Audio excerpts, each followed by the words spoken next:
Photo, Stu Forster, Getty. Senegal got knocked out of the World Cup this afternoon after they lost to Colombia by a score of 1-0. This is a bummer, because Senegal were one of the most entertaining and likable teams in the tournament. However, Senegal have no one to blame other than themselves for how things went down. It would be easy to fault FIFA for Senegal's exit because of the somewhat strange tiebreaker that separated them from Japan, even though both teams ended the group stage with 4 points apiece. This is because the tiebreaker that gave Japan the round of 16 spot at Senegal's expense was the fair play rule that looks at how many yellow or red cards a team racked up and favors the team that was shown fewer cautions. Senegal got 5 yellows to Japan's 3, which means they are going home while Japan are going on. On its face, yellow cards are a pretty ridiculous way to differentiate between two teams. To consider Japan a better team than Senegal just because they may have slid into a couple fewer late tackles doesn't feel like a satisfying way of determining such an important thing like who gets to advance to the knockout rounds of the World Cup. But when you consider the context, the fair play rule isn't quite as stupid as it seems. First of all, the order of FIFA's World Cup tiebreakers make a lot of sense. If two teams are tied or points, the first tiebreaker is goal difference. If that can't separate the teams, then you look at total goals scored. If those two stats are still even, then you look at the result of the match between the two teams in question. If the head-to-head match ended in a draw, only then do you trigger the fair play rule.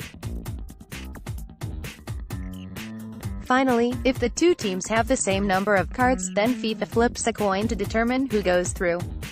Senegal and Japan each had 4 points, each had an overall goal difference of 0, each scored 4 goals, and the match between the two teams ended in a draw. Hence why the fair play rule was the determinative one. It might feel a little icky kicking Senegal out of the World Cup because of their yellow card count, but the fair play rule is really just as good a rule as any other conceivable one. Of the 4 tiebreakers, 3 are valid objective measures of a team's quality, 1 is completely random, and the other is arguably a little bit silly but still reflects a difference in how the two teams played.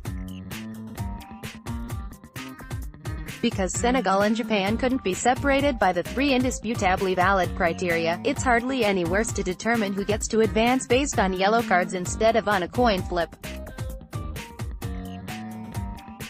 The 2014 World Cup didn't have the fair play tiebreaker and instead went straight to a coin flip after the head-to-head one. It's difficult to imagine an additional tiebreaker that would be any more fair than the fair play one, and at least the fair play one has something to do with what actually happened on the pitch. And at any rate, Senegal never should have even gotten in this predicament.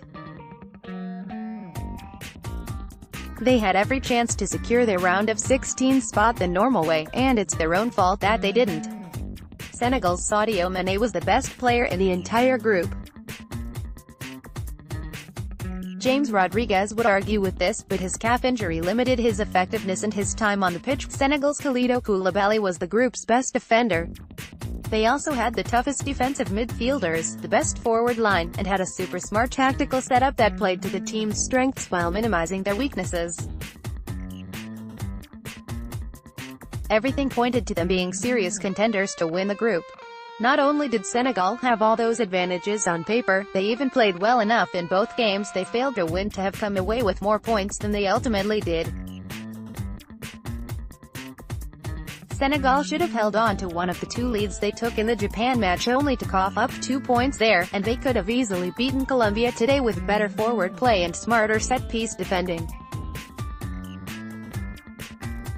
A better first touch on the play that resulted in a penalty call that was later reversed on replay would have set up Mané for a very scoreable shot, and look at my man just watching Yerry Mina's game-winning header fly right past him and tell me putting a man on the post isn't the most useless allocation of corner defending resources there is. And on top of those crucial moments earlier in the match, Senegal didn't even look all that pressed after Colombia scored despite knowing they needed a goal to save themselves. Except for the first game of the group, Senegal never put together a complete performance, and that, more than any weird tiebreaker, is why they're going home. In spite of Senegal's relative shortcomings, it still sucks that we won't be seeing them again in the tournament. At their best, they were one of the most thrilling teams to watch. Their speed and strength and technical quality and breadth of attacking power and tactical cohesion made them a favorite for neutrals everywhere. Plus, due to their counterattacking strengths and defensive mettle, Senegal presumably would have posed more of a threat to the opponents in the next round than Japan will. We'll all miss what Senegal could have provided in the latter stages of this tournament. Regardless of the numerous factors that made Senegal such a cool and fun team, it's what they did on the pitch that prevented them from qualifying for the knockout rounds. Maybe Senegal's accumulation of a couple more yellow cards than Japan doesn't exactly mean they deserve to get bounced from the World Cup today, but they could have and should have made an irrefutable case that they did deserve to carry on, and they didn't.